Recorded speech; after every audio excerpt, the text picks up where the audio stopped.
नमस्कार दोस्तों पिछले दिनों में हमने दो कीर्तिमान स्थापित किए और इसमें ये भी एक दृष्टिकोण नज़रिया उभरा है कि यदि चंद्रायन आगे पीछे हो जाता तो जो दूसरा जो घटनाक्रम है नया कीर्तिमान स्थापित करने का वो ज़्यादा चर्चा में रहता और वह कीर्तिमान है हमारे 18 वर्षीय शतरंज के खिलाड़ी प्रज्ञानानंदा।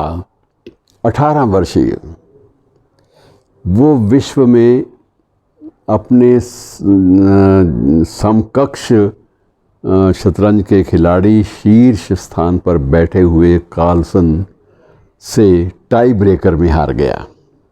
टाई ब्रेकर में, लेकिन फाइनल तक पहुंचने में और उससे शेष सभी बाजियां जीतने में प्रज्ञानानंद ने जिस प्रतिभा का एक प्रमाण दिया है वो अद्भुत है। और यदि ये चंद्रायन का आगे पीछे होता, कुछ तारीखें थोड़ी सी आगे पीछे हो जाती तो ये निश्चित रूप से प्रज्ञानानंद जो है वो पूरे देश में चर्चा का विषय बनता कि 18 साल का युवक और उसकी प्रतिभा ने विश्व भर में तहलका तो मचाया ही। कार्लसन बहुत मजा हुआ खिलाड़ी है शतरंज का, तो निश्चित रूप से यदि टाई ब्रेकर में उसका जो कार्लसन है टाई ब्रेकर में जीतता है तो उसकी जो विजय है वो उस ढंग से प्रखर रूप में सामने नहीं आ पाती। तो एक तो मित्रों ये भी एक नज़रिया है जिसका जिक्र बड़ा ज़रूरी है। और शतरंज के मामले में दरअसल ये भी एक बड़ी एक अजीब बात है कि प्रज्ञानानंद ने इस खेल को पूरे देश में एक तहलका मचा देने वाला खेल सिद्ध कर दिया।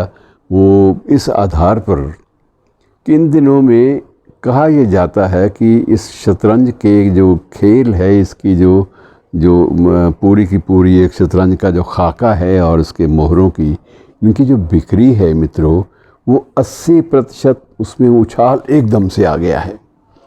और इस उछाल के साथ साथ ही इस तरफ रुझान जो है भारतीयों का, हमारे देश के युवकों का, ये एकाएक बढ़ गया है। और उसमें डेफिनेटली निश्चित रूप से हमें इसको एक उपलब्धि मानना जाना चाहिए, उपलब्धि मान लेना चाहिए कि यदि हम इस पर ज़्यादा ध्यान दे पाते तो निश्चित रूप से हम बहुत सारी उपलब्धियां अपने खाते में दर्ज कर सकते थे।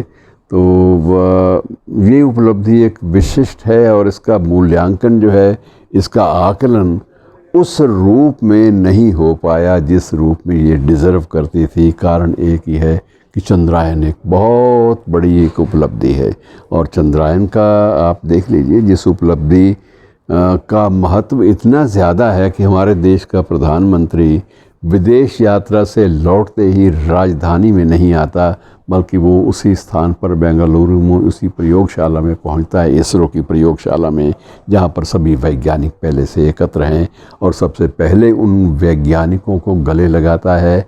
फिर जिस स्थल पर चंद्रायन उतरा है उस स्थल का नया नामकरण देता है। नया नामकरण भी आपके लिए जानना दिलचस्प होगा, शिव शक्ति। उसे हमारे प्रधानमंत्री श्री नरेंद्र मोदी ने शिव शक्ति का नाम दिया है उस स्थल को। और भविष्य में इसी तारीख अर्थात 23 अगस्त की तारीख को देश भर में भविष्य में अंतरिक्ष दिवस के रूप में मनाए जाने की घोषणा भी की है। तो ये बहुत सारी बातें हैं जिनसे महत्व इसका एकाएक इतना ज़्यादा बढ़ गया है कि आप ये कह सकते हैं चलता उस ज़बान में कि मज़ा आ गया। एक ऐसी उपलब्धि जिस पर पूरे देश को गर्व है और इस बात की भी हमें तारीफ़ करनी चाहिए कि जो वैज्ञानिक इसमें कार्यरत थे उन्होंने कितनी कुशलता से और कितनी लगन के साथ, कितने समर्पण भाव से और कितनी शालीनता से सारा कार्य किया। और जाते जाते सिर्फ मैं आपको वहाँ के निदेशक, बहुचर्चित निदेशक की एक बात कहना चाहूँगा कि एक एंकर ने उनसे पूछा, इसरो के डायरेक्टर से, कि आप तो कई रातों से सो नहीं पाए होंगे। तो उनका बड़े धैर्य से उत्तर था कि नहीं, मैं वस्तुतः इन्हीं दिनों में सो पाया। और उसका कारण एक था कि हम लोग पूरी तरह से आश्वस्त थे कि हमारा श्रम जो है वो बेकार नहीं जाएगा और हम अपने लक्ष्य की प्राप्ति कर लेंगे। तो मित्रों, ये सकारात्मकता, ये पॉजिटिविटी की एक अद्भुत मिसाल है। शुक्रिया।